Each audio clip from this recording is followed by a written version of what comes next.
Assalamualaikum warahmatullahi wabarakatuh. Di sini kami akan menerangkan tentang SDLC dan modern SDLC. Daftar isi, pengertian, keuntungan, tahapan, model-model, dan kesimpulan.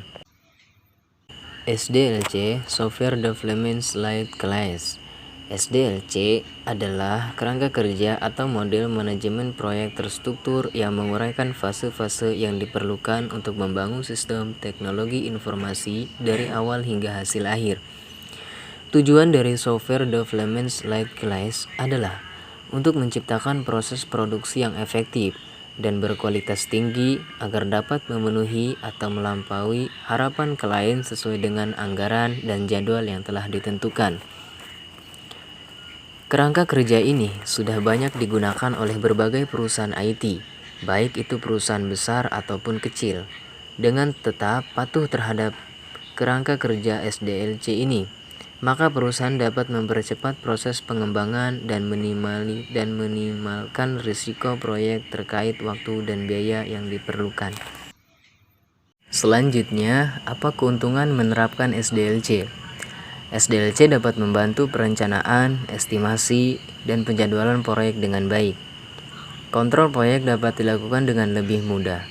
Semua pemangku kepentingan dapat mengetahui bagaimana siklus pengembangan software secara transparan, dapat mempercepat proses pengembangan software, mengurangi risiko proyek, dapat mengurangi biaya manajemen proyek dan biaya produksi, meningkatkan hubungan yang baik dengan klien.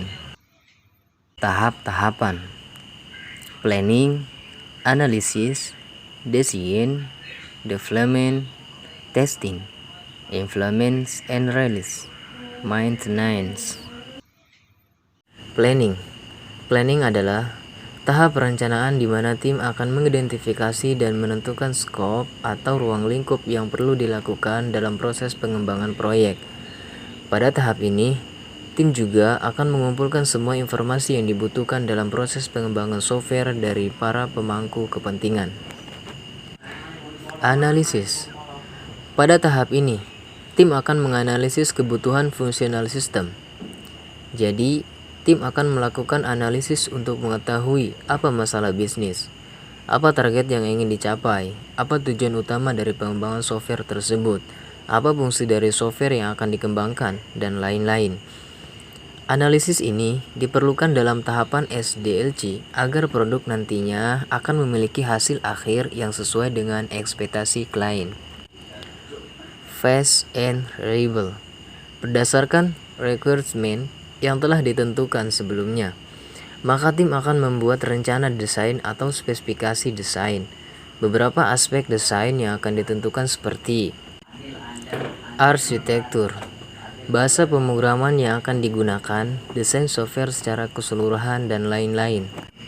User interface, yaitu mendefinisikan bagaimana cara user ketika berinteraksi dengan software serta bagaimana cara software memberikan respon. Platform tempat software dapat berjalan seperti Android, iOS, Linux, dan lain-lain. Security, langkah-langkah untuk mengamankan sistem software. Development. Dalam fase ini, proses pengembangan software dimulai. Jadi, tim pengembang akan mulai membangun seluruh sistem dengan menulis kode menggunakan bahasa pemrograman yang dipilih. Tahapan SDLC ini dapat dikatakan sebagai fase terpanjang dari proses pengembangan software. Testing. Tahapan SDLC ini akan melibatkan para software quality assurance QA untuk melakukan pengujian pada sistem dan menilai apakah software dapat bekerja sesuai dengan fungsional yang diharapkan. Implementation and Release. Fase ini melibatkan penginstalan aktual dari sistem yang baru dikembangkan. Untuk proyek sederhana, contoh development seperti menerapkan kode ke server web. Sedangkan untuk proyek pengembangan software berskala besar, development akan melibatkan proses integrasi dengan banyak sistem berbeda. Maintenance. Tahapan SDLC yang terakhir adalah proses maintenance atau pemeliharaan software.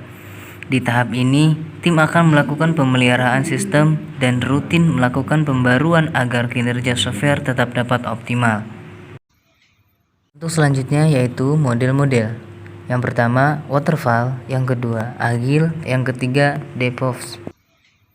Waterfall adalah salah satu model SDLC tertua.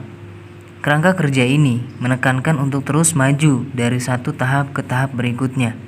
Jadi, Anda harus benar-benar menyelesaikan sesuatu tahap secara sepenuhnya sebelum melanjutkan ke tahap berikutnya.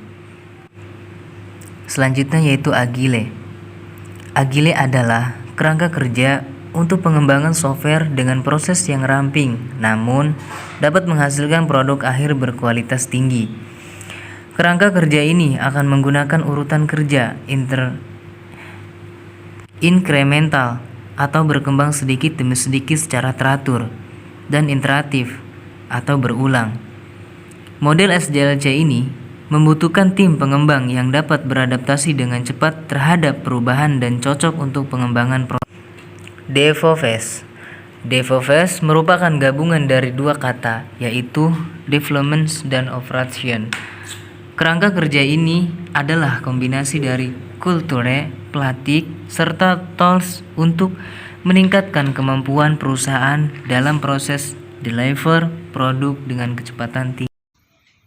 Kesimpulannya, siklus hidup pengembangan sistem atau yang disebut dengan System Development Life Cycle atau SDLC merupakan suatu bentuk yang digunakan untuk menggambarkan tahapan utama dan langkah-langkah dalam tahapan tersebut untuk proses pengembangannya. Pada dasarnya, siklus hidup pengembangan sistem informasi terdapat 5, yaitu perencanaan sistem, atau yang disebut dengan sistem planning, analisis sistem, atau yang disebut dengan sistem analisis, perancangan sistem, atau yang disebut dengan sistem design, implementasi sistem, atau yang disebut dengan sistem implementation, dan penggunaan sistem, atau yang disebut dengan sistem optimization.